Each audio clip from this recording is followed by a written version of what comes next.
So this week on the whiteboard sessions, we're starting to get very, very colorful as we're going through the number of days of recovery as we start to talk about the athlete's training state for part 3.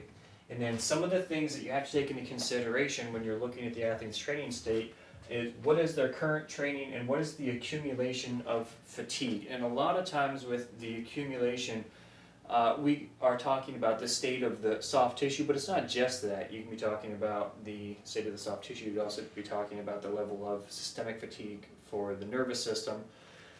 And then the areas that you want to be thinking about, and what I realized as I was going through this is I'm never going to be able to take all of this information and put it into a 10-minute or less video talking about this. So here are some of the examples that you would look at. Is where are they in their season? Is it the off-season, pre-season, in-season, etc.?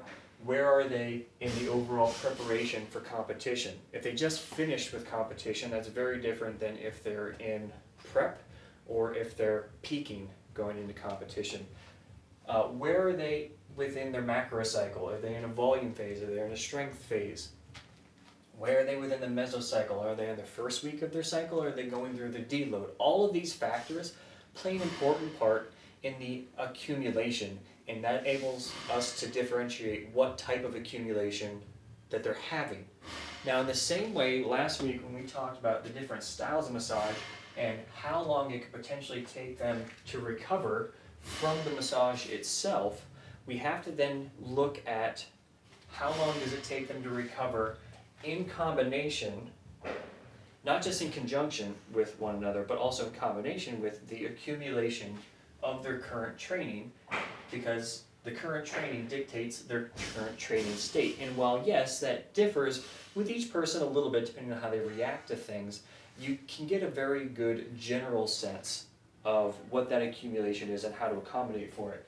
So if you look at these lines right here, I kept up the different examples of massage from before, and what you can see is that if you were to do a neuromuscular treatment and you were to go fairly, we'll say light with it, it might not last a full 72 hours. You might get to where you only have, say, a 24-hour effect on it. Now, you also have a decrease in the benefits that come from that overall, but you are able to accommodate the training schedule with that.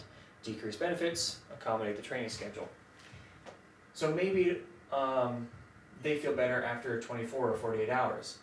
Now, if you go in a very intense version of any of these, that takes a little bit longer to recover. So there's some fluctuation on how long it takes to recover from it. Now, just because it takes longer to recover doesn't mean that you get more benefits out of it. And just because it takes less time to recover means you get less benefits, but that is an example that you can use as a pro and con depending on that. What's also important is that same type of effect happens when you add in the accumulation of these different factors. You have to know what these factors are and how they affect the athletes and the total amount of accumulated fatigue, whether that's inflammation, the state of the soft tissue, whether that's muscle, tendon, ligament, the state of the nervous system, and then be able to know which of the massage types we want to use and how intensely we want to use them in conjunction with the accumulation to know how long it's going to take to recover. Now, if you have someone who comes in and they say, I don't care how I feel, you can mess up my training all you want, you can pick the massage version that is best for them, in your professional opinion, in order to help them to recover best.